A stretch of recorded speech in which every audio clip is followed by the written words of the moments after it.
ጤና ይስጥልን ክቡራን የዩቲዩብ ቤተሰቦች፣ የሰዓቱን አጫጭር መረጃዎች እየቀርብ ያለው እስከ ፍጻሜው አብራችሁን ቆዩ።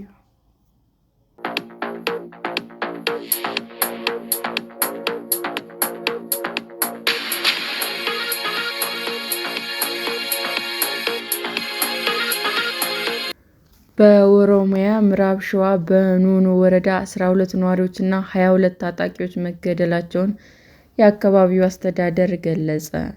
በኦሮሚያ ክልል ምዕራብ ሸዋ ዞን ኑኖ ወረዳ ከጉራጌ ዞን የተነሱ ናቸው የተባሉ ታጣቂዎች በፈጸሙት ጥቃት 12 ሰዎች መገደላቸውንና የጸጥታ ኃይሎች ደግሞ 22 መገደላቸውን ነዋሪዎችና የአካባቢው ባለስልጣናት ለቢቢሲ ተናገሩ።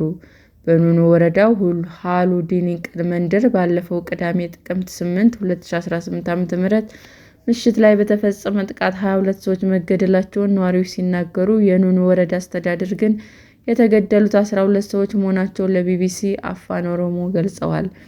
ጥቃቱ ከተፈጸመ በኋላ የመንግስት የጸጥታ ኃይሎች በአካባቢው ተሰማርተው እርምጃ መውሰዳቸውን የገለጹት የኑኖ ወረዳ አስተዳዳሪ አቶ ወንድፈራሽ ሎሊሳ የተገደሉት 22 ናቸው የሚባለው ውሸት ነው፣ 12 ናቸው የተገደሉት፣ ከ22 በላይ የተገደሉት ከታጣቂዎች ወገን ነው ብለዋል።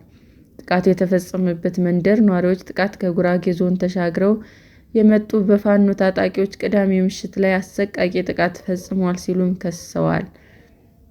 ለደህንነታቸው በመስጋት ስማቸው እንዳይጠቀስ የጠየቁ ነዋሪው ለቢቢሲ አፋን ኦሮሞ እንደገለጹት ታጣቂዎቹ ከጉራጌ ዞን በመነሳት በፈጸሙት ጥቃት ሕፃናትን ጨምሮ ንጹሐን ዜጎች ላይ ጥቃት ፈጽመዋል።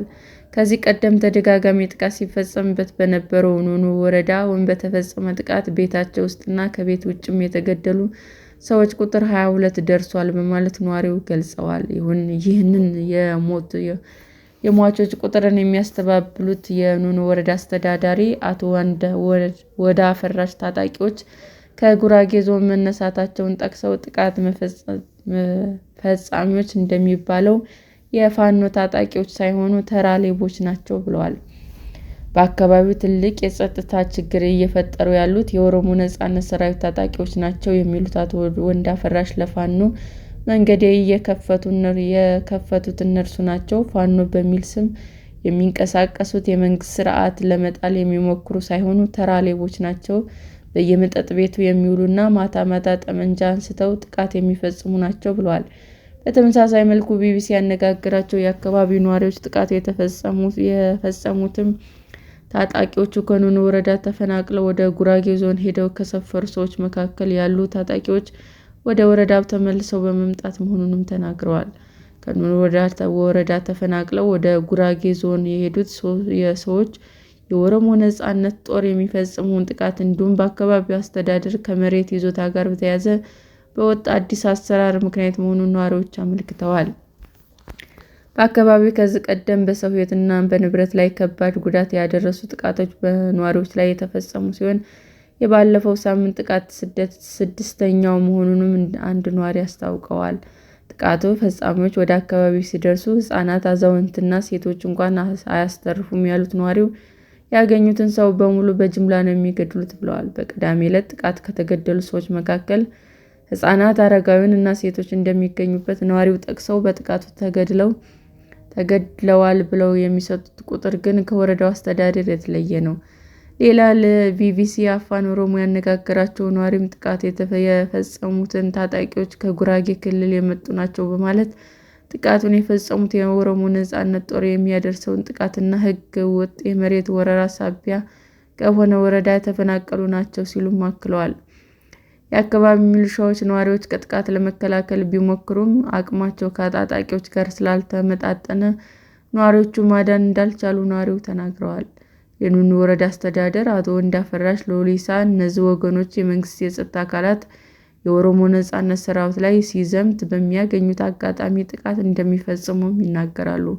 ዓላማቸው በሕገ ወጥ መንገድ ሰፍረው መሬት በመውረር ግብር የማይከፍሉበት መሬት ማግኘት ነው። ከመሬቱ ተፈናቅለናል፣ አሁን መመለስ አለብን በሚል ነው ጥቃት የሚፈጽሙት። ይህ ግን ህልም ነው ሲሉም ተናግረዋል።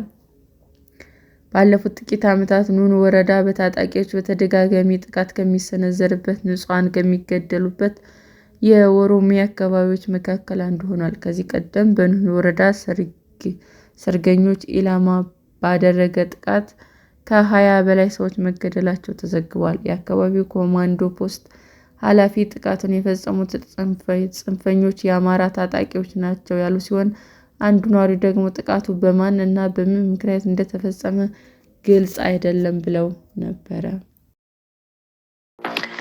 ሰላም ጤና ይስጥልን ውድ የዩቲዩብ ቤተሰቦቼ እንዴት ናችሁ? አዲስ ጀማሪ ነኝና ሰብስክራይብ ያደረጋችሁ አበረታቱኝ። አመሰግናለሁ። ብርሃን የዩቲዩብ አድማጮቻችን ለሰዓቱ ያቀረብኩላችሁ አጫጭር መረጃዎች ይህንን ይመስል ነበር። በሌላ መረጃ እስክንገናኝ ሼር፣ ላይክ፣ ሰብስክራይብ እንዲሁም ቢቀርብልን የምትሉት መረጃ ካለ ኮመንት እያደረጋችሁ ቸር ቆዩን።